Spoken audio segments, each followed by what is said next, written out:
A morir. Claro. Es yuca, sí, yuca. Y romper un palo, no sé. Porque la papaya justo no se come.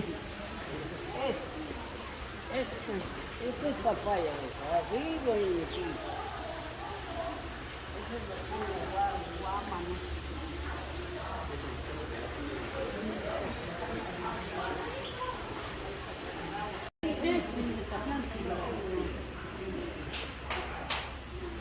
Una culebra ahí arriba. Es linda.